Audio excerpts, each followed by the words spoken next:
Route à la mer. Principe de remise en forme communautaire pour une république saine à l'ère du numérique.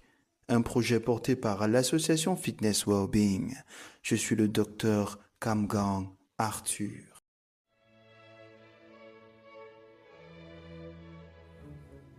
Chronique 6. Choléré. Un matin avant la ronde à l'hôpital, en attendant d'avoir les dossiers médicaux, j'ai engagé une conversation avec un stagiaire qui m'était peu familier, se tenant près de moi. Je lui ai demandé s'il avait des questions ou des suggestions concernant les prises en charge des malades en salle. Il m'a répondu qu'il n'en avait aucune.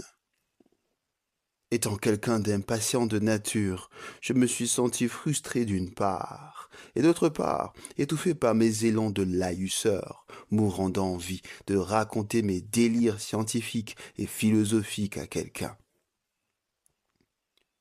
Au-delà du fait qu'il semblait outré, je lui ai quand même posé d'autres questions en faisant usage de mon autorité d'encadreur.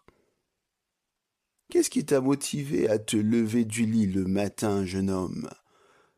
Pourquoi es-tu venu à l'hôpital et non parti en balade ailleurs? Que puis-je bien faire pour toi ce matin, garçon? Le disant avec un ton autoritaire, il avait maintenant l'obligation de me répondre bien qu'étant mal à l'aise au risque d'être collé. J'admets que j'étais assez fier de lui car lui au moins visiblement réfléchissait pour me répondre comparé aux autres stagiaires, elle qui me donnait des réponses ramassées, clairement pour se débarrasser de moi. Après un certain temps de réflexion de sa part, il m'a répondu. Docteur, l'autre jour, nous étions en communauté pour sensibiliser les familles au sujet de la maladie à coronavirus et les avantages des vaccins. Mais les villageois n'étaient visiblement pas convaincus. Je prie Dieu qu'il puisse ouvrir les yeux pour comprendre la réalité de cette maladie. J'ai voulu lui dire, ne vois-tu pas qu'il soit plus simple pour Dieu d'ouvrir d'abord tes yeux pour que tu puisses à ton tour ouvrir ceux des villageois ou du voisin? Mais je me suis retenu ce jour, sacré moi, toujours prêt à sermonner et juger en tout temps et en tout lieu. Je profite de ce livre pour m'excuser auprès de ce stagiaire de mon agressivité matinale. Et à tous ceux qui ont subi cet aspect critique de moi que je n'apprécie guère. J'avoue qu'il m'arrive d'être assez envahissant quand il s'agit de comprendre les gens, dans le but d'ouvrir les vannes de leur guérison, ou plutôt la mienne. L'un des prérequis les plus importants chez un malade désirant la guérison est l'exposition de ses vulnérabilités les plus intimes. Nous observons souvent cette symbolique dans les films d'exorcisme où le prêtre demande avec insistance le nom de l'entité logée à l'intérieur de l'hôte. Ceci est l'élément subtil différenciant le malade du patient. Le fait de se rendre à l'hôpital ne fait plus de nous des patients, mais c'est plutôt la capacité d'exposer nos vulnérabilités face à quelqu'un qui a su gagner notre confiance, presque indépendamment des compétences techniques conventionnelles, en fait de nous un. L'un des plus grands obstacles à la guérison de malades est son accès à trop d'informations de diverses provenances, sans la moindre notion de collégialité ou d'harmonisation entre ces différentes sources, parfois biaisées.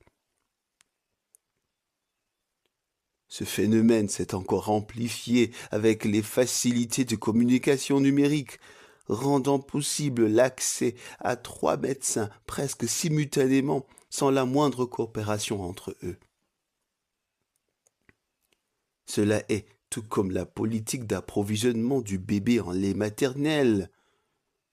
Je crains que, il soit plus judicieux de rester fidèle à une gamme de lait, plutôt que de mixer plusieurs gammes, en espérant avoir un effet cumulé, le disait sans cesse le docteur Ngaha, un pédiatre pas comme les autres. En matière de médecine, nous pensons que la même philosophie s'applique pour une guérison optimale. Jésus-Christ lui-même avait du mal à soigner ce type de malade démocrate, mais surtout hypocrite. Combien de fois un médecin des temps modernes? Malheureusement, la confiance est une propriété de plus en plus rare de nos jours.